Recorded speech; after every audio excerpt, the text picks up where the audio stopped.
시청자 여러분 안녕하십니까? 건강 365의 신철호입니다. 요즘 방학철이 되면서 우리 부모님들 아이들 잘 자랄 수 있도록 여러 가지 점검하시느라 바쁘실 텐데요. 요즘에 우리 청소년들 상당수가 척추가 옆으로 휘어져서 걱정이라고 전문가 선생님들 말씀하십니다.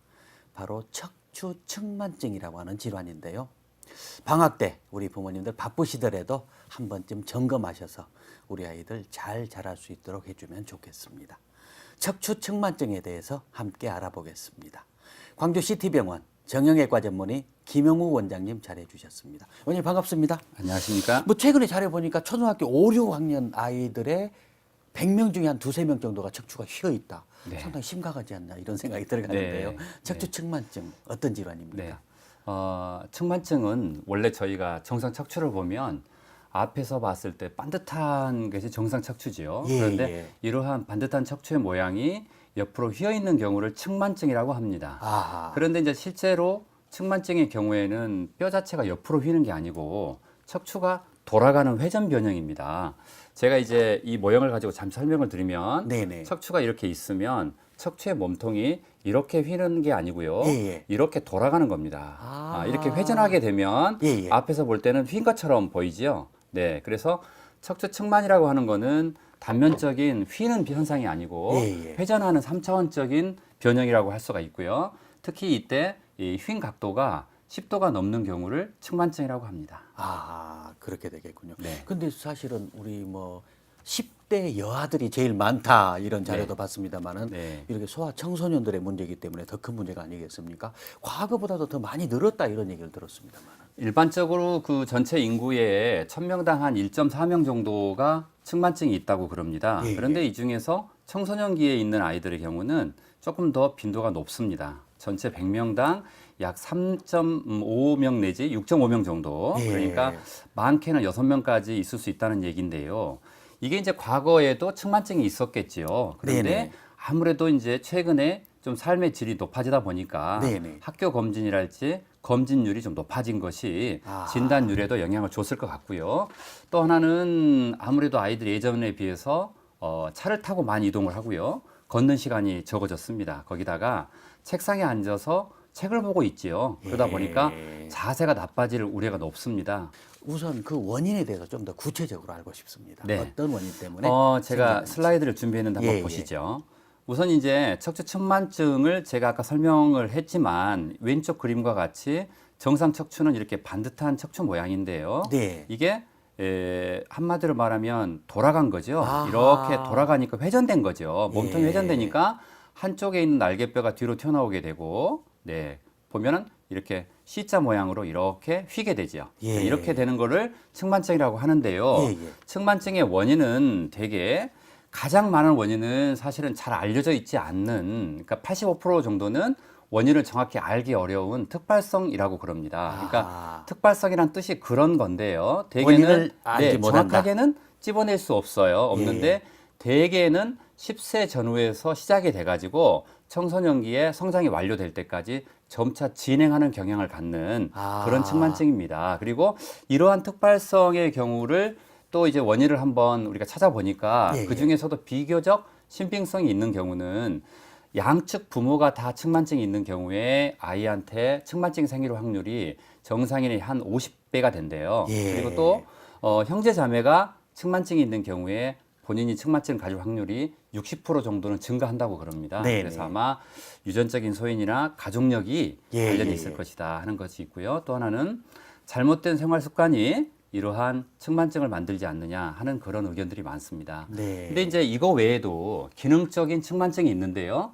기능적인 측만이라고 하는 건 사실 뚜렷한 원인을 갖고 있는 겁니다. 그 중에 하나가 양쪽의 다리 길이가 차이가 난다라고 하면 짧은 다리 쪽으로 몸이 기울겠죠. 예, 예. 한마디로 골반이 기울어지게 되거든요. 그러면은 이제 그거를 사람이 걸을 때는 몸을 추스려야 되기 때문에 네네. 그걸 일으키려고 어깨가 들어 올려져요.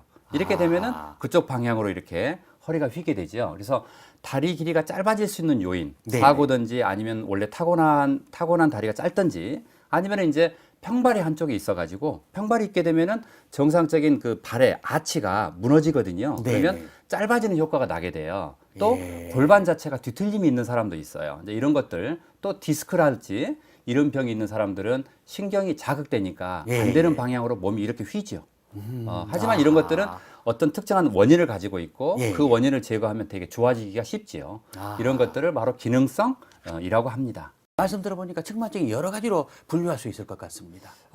측만증은 크게 세 가지로 분류를 합니다. 첫째는 나이에 따른 분류를 해요. 그러니까 예. 되게 태어나서부터 4살까지 이제는 영악이지요. 그다음에 4살부터 10살까지 유악이지요. 그리고 10살 이후에 되게 성장이 빨리 이루어지는데 10살부터 18살까지 성장이 끝날 때까지 청소년기라고 이렇게 구분을 하는데 예, 예. 구분하는 이유는 뭐냐 하면 되게 10살 이전에 생긴 측만증은 발견은 좀 어렵지만 발견하면 되게 치료가 쉽고요. 예. 또 저절로 좋아지는 경우도 많은데 10살 이후에 이게 발견되거나 시작된 것들은 되게 성장이 완료될 때까지 진행하는 경향이 있고요. 요 시점에 측만증은 대단히 그 치료를 열심히 해야 됩니다. 그렇지 않으면 나중에 어떤 장애나 기능장애 특히 또 네네. 외형적인 문제들을 남길 수가 있어요. 그래서 이렇게 나이에 따른 분류를 하고요. 또 두 번째는 각도에 따른 분류를 합니다. 당연히 네네. 이제 각도가 높아질수록 안 좋은 거겠지요. 그래서 기본적으로 10도 이상을 측만증이라고 하고 대개는 20도 보다는 작은 경우를 경증이라고 합니다. 그런데 예. 이제 20도가 넘어가서 40도까지는 중정도의 측만이라고 하고요. 회전하는 정도죠? 네, 아니 회전을 해가지고 그래서 틀어진 정도? 앞에서 재 봤을 때 이제 각도가 그렇게 보이는 거죠. 네, 예. 그러니까 요거는 이제 각도는 단면으로 잰 거죠. 예. 실제는 3차원적으로 회전을 한 거지만 각도를 측정할 때는 단면으로 잰 거죠. 그래서 이제 40도가 넘어가게 되면 이제 중증이라 이렇게 분류를 합니다. 네. 그리고 이제 또 하나는 이 분류법은 치료하고 관련이 있는데요.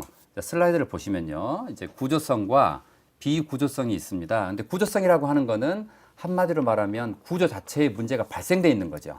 그러니까 언뜻 말에서도 풍기는 이미지가 아무래도 치료가 좀 어려울 것 같죠. 네네. 이런 경우가 이제 아까 말한 특발성이랄지 네네. 원인은 잘 모르지만 되게 10대 전후에 청소년기에 많이 생겨요. 뼈 그리고 자체가 회전돼 있는 경우죠. 네네. 이런 그리고 경우가. 또 진행을 예. 잘해요. 예. 그다음에 이제 신경 근육성이랄지 또는 선천성이랄지 이런 것들은 되게 구조성이고 잘 고착이 돼서 원래대로 잘 돌아가기 어려워요. 근데 예. 이제 기능성이라고 하는 거는 아까도 잠깐 말씀을 드렸지만 잘못된 자세에 의해서 생긴다랄지 양쪽 다리 길이의 차이에 의해 생긴다랄지 또는 뭐 네네. 디스크랄지 또 염증에 의한 거랄지 여러 가지 특정한 원인에 의해서 2차적으로 생기는 것들이기 때문에 아하. 그 원인을 잘 밝혀내 가지고 치료하면 손쉽게 치료가 될 수 있는 그런 측만증이죠. 학교에서 물론 그 뭐 신체 검사를 많이 하니까 거기서도 발견된다고 합니다만은 가급적 부모님들이 딱 볼 때 우리 아이가 이런 것이 좀 이상하다면은 척추가 바르지 않지 않냐 하고 의심해 봐서 좀 병원에 네. 가야 될 것 같습니다. 네.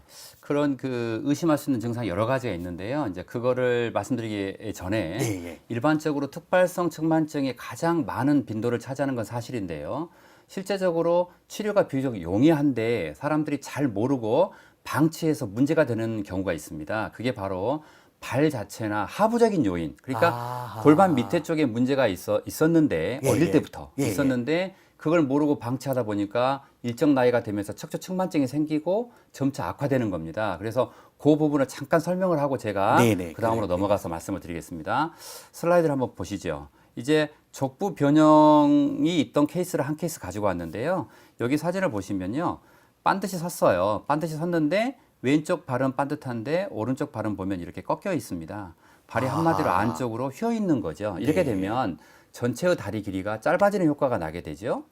여기 사진에서 보다시피 발이 안쪽으로 돌게 되고 그러면 이쪽 한쪽 다리가 짧아지죠. 짧아진 예. 쪽으로 골반은 기울게 됩니다. 그러면 보행을 할 때 기울어져 있는 골반을 이렇게 세우기 위해서 예, 예. 그쪽에 있는 어깨가 들어 올려지게 되지요. 그러면 자연스럽게 측만증이 생기게 되는 겁니다. 네. 자, 이런 경우를 자, 이 환자에서 보시면 이 환자는 아까 그 발의 주인공입니다. 그 주인공인데요. 오른쪽이 골반이 이렇게 기울어져 있죠. 아하. 그리고 오른쪽 어깨가 올라가 있죠. 네. 그러면 이제 이렇게 허리가 휘어 있겠죠.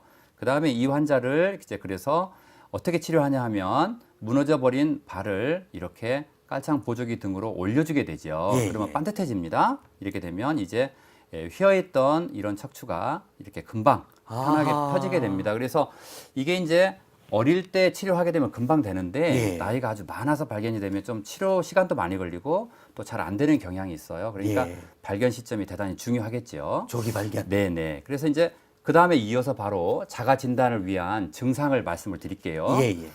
여기 슬라이드 보시면 자기는 반듯하게 섰다고 생각하는데 반듯하게 서 있으면 어깨나 골반이 반듯해야 되죠. 네네. 그런데 그게 기울어져 있어요. 또 분명히 반듯하게 섰는데 앞뒤로 가슴이 튀어나와 있어요. 한쪽에 갈비뼈가 튀어나왔다랄지 아하. 또는 한쪽에 날개뼈가 튀어나왔다랄지 이거는 몸통이 회전하는 변형이기 때문에 이렇게 튀어나오게 되는 겁니다. 예. 또 엉덩이가 짝짝이에요. 한쪽 엉덩이가 커요. 네. 왜냐하면 골반이 돌아갔기 때문에. 아하. 네, 이렇게 허리 척추와 골반은 바로 연관성이 있는 것이거든요. 그리고 또 반드시 섰는데 몸이 기울어요. 자기도 예. 모르게. 그건 한쪽으로다가 커브가 져가지고 몸이 무게중심이 그쪽으로 간 거죠. 또 하나는 항상 반드시 걷는다고 생각하는데 남들이 왜 반드시 안 걷느냐고 그래요. 아, 걸음이 예, 이상하죠. 예. 걸음걸이가.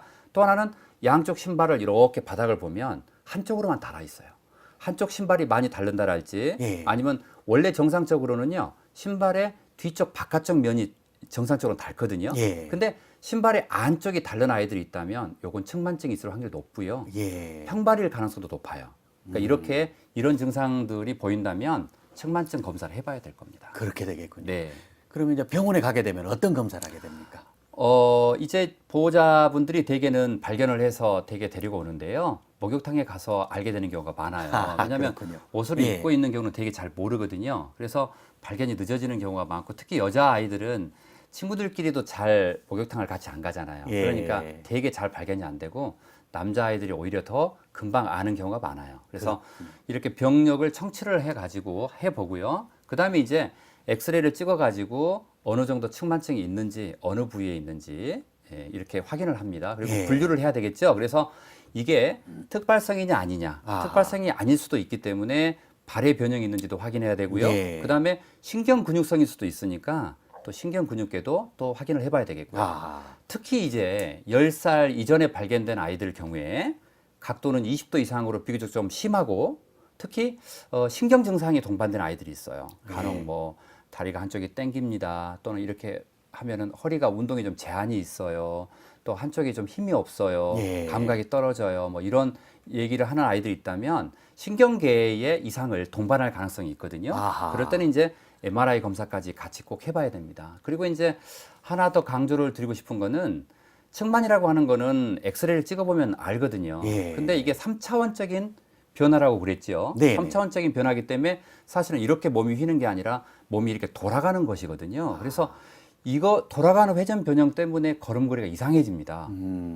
한쪽 다리에 힘이 더 떨어지게 되고 네. 떨어진 다리 쪽으로 팔자 보행을 하게 되고 다리를 끌게 되고 그러니까 보행이 나빠지거든요. 예. 그러면 이 사람을 치료하려면 처음에 발견 당시에 보행 패턴을 분석해 놔야 됩니다. 그래서 아하. 보행 검사, 그다음에 양쪽 다리의 힘이 똑같은지 또 균등하게 다리에 힘이 가해지는지 네. 적재업 검사라고 해요. 예, 예. 이런 검사들을 같이 꼭 해봐야 됩니다. 아하. 네.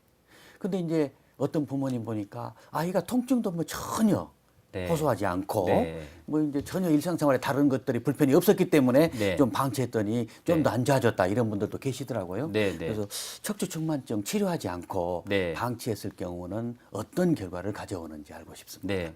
측만증은요, 사실은 과거에는 측만증이 심하지 않을 때는 그냥 관찰하라고 그랬어요. 예. 근데 한번 예를 들어서 10도의 측만증을 가지고 왔어요. 발견이 됐어요. 심하지 않습니다. 그러니까 과거에 같으면 그냥 6개월 간격으로 엑스레이 한번 찍어보죠. 예, 예. 나빠지면 그때 치료를 고려해 봅시다라고 얘기를 네네. 합니다. 그런데 10살 전후에 10도면 12살, 13살이 되면 20도가 될 수도 있고 30도가 될 수도 있거든요. 그리고 측만증의 진행은 예, 예. 언제 이 환자가 빨리 자랄지 모르기 때문에 1개월만 해도 확 나빠질 수 있거든요. 아하. 그러면 나빠진 다음에 치료를 시작해야 될까요?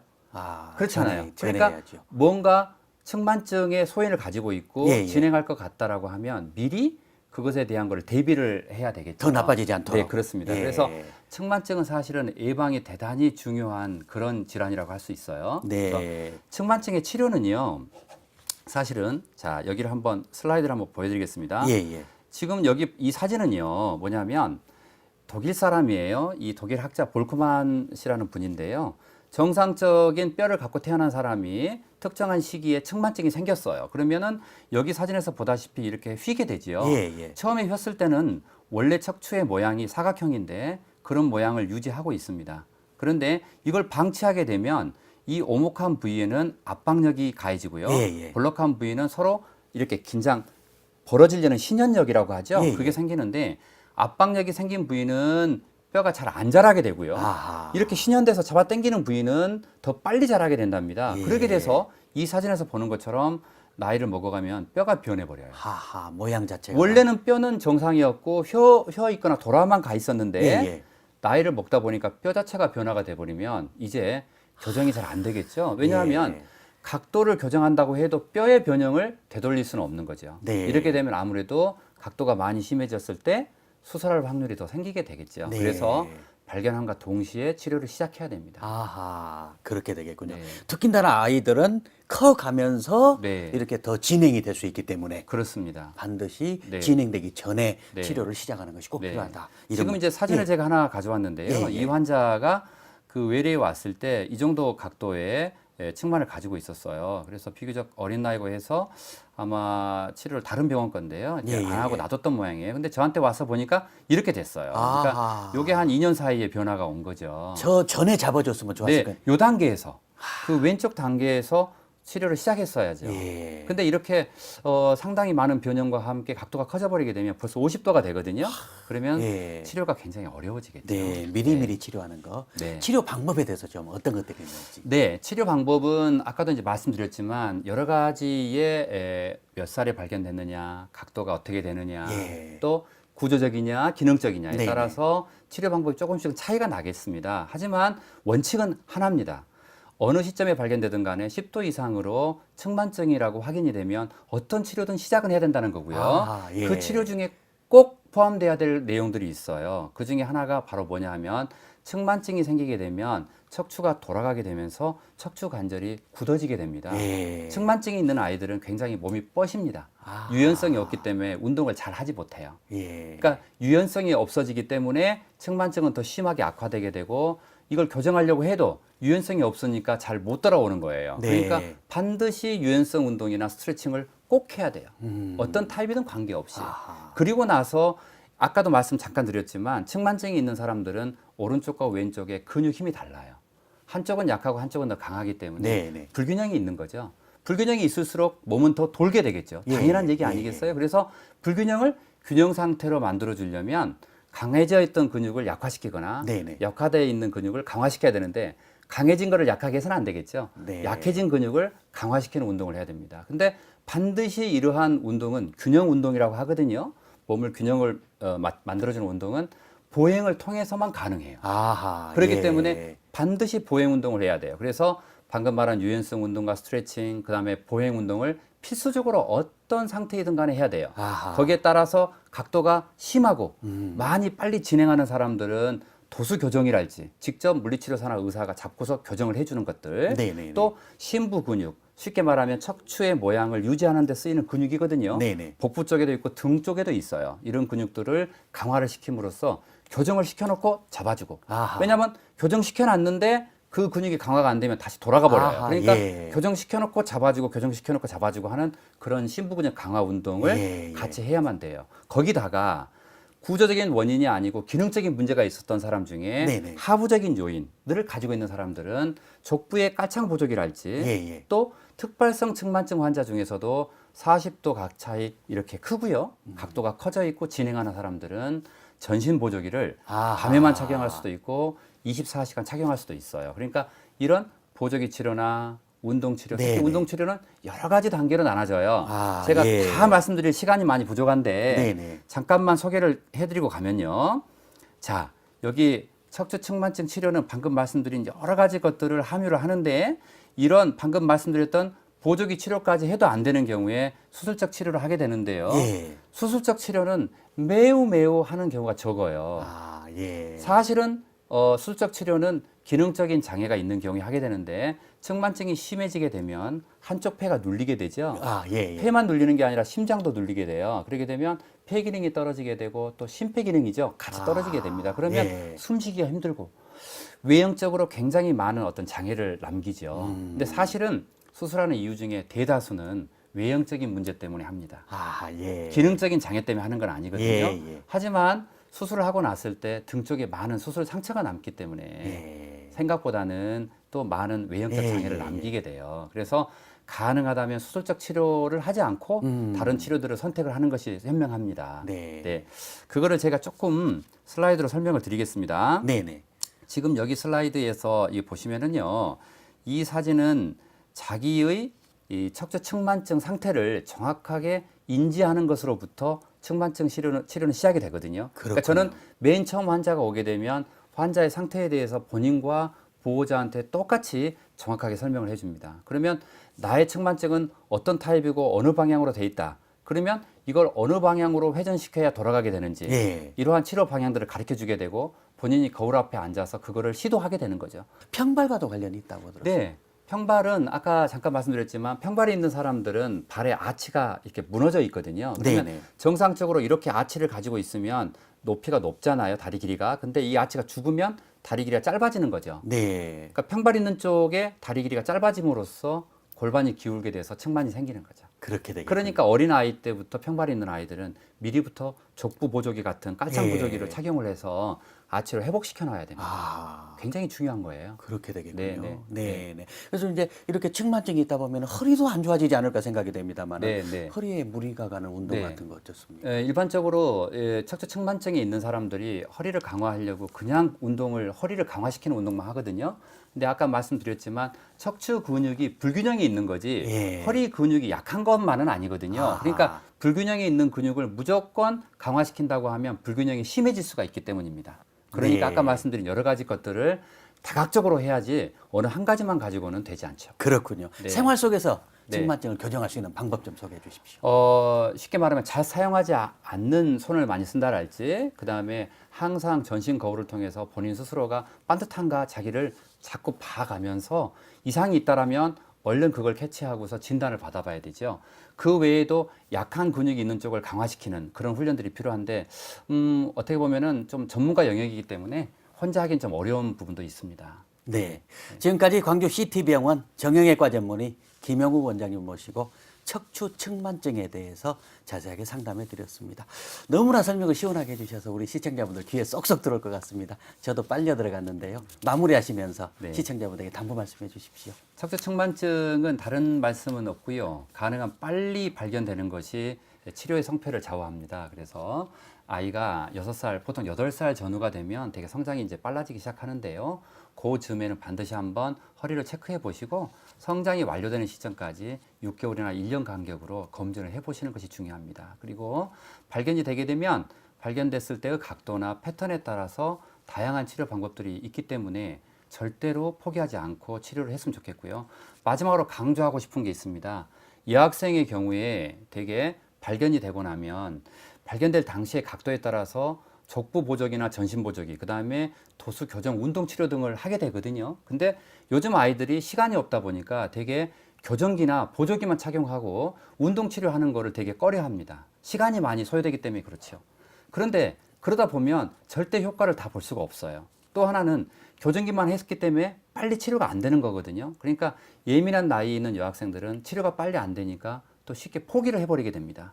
이러게 되면은 몇 년 지나서 엄청 심해지게 되고 결국은 수술을 선택하는 경우가 생기기 때문에 절대로 그렇게 해서는 안 됩니다. 마지막으로 한 번 더 당부를 드리면 척추 측만증의 치료를 휘어져 있는 거를 일자로 만들려고 생각해서는 안 됩니다. 발견된 시점에서 성장이 완료될 때까지 측만각이 더 심해지지 않게 하고 가능하다면 또 호전될 수 있다면 좋겠죠. 외형적으로 균형 있게 내 몸이 커갈 수 있게 해준다면 어떠한 외형적이거나 기능적으로 장애가 없이 잘 살아가는데 문제가 없습니다. 그렇기 때문에 치료의 목표를 각도를 교정하는 데 두지 말고 외형적인 균형을 회복해서 기능의 하자가 없이 성장이 완료될 수 있는 것에 뒀으면 하는 그런 바람입니다. 여러 가지 말씀 고맙습니다. 시청자 여러분, 우리 아이들 정말 중요하지 않겠습니까? 척추도 바르게, 마음도 바르게 잘 자랄 수 있도록 해 주셔야 되겠습니다. 이번 여름방학에는 공부뿐만 아니라 다양한 사회 경험을 통해서 세상을 이해하는 힘도 같이 길러주신다면 얼마나 좋겠습니까? 그렇게 된다면 공부도 더 잘하고 마음도 튼튼하고 몸도 바르게 잘 자랄 수 있을 것 같습니다. 건강365 오늘 순서 모두 마치겠습니다. 안녕히 계십시오.